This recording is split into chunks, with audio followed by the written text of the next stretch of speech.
So guys, we have our project ready. So we'll just remove this text. Okay,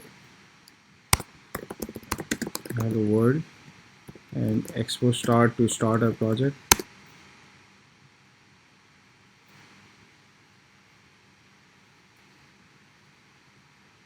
So since we have our emulator application running, or our emulator will run on the emulator, you can also scan the QR code by installing the Expo app on your mobile application, and then scan this QR code to run the app on your mobile application.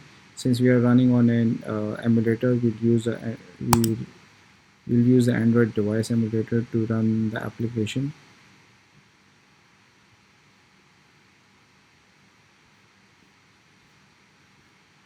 Okay, so our application is started and the project has been set up.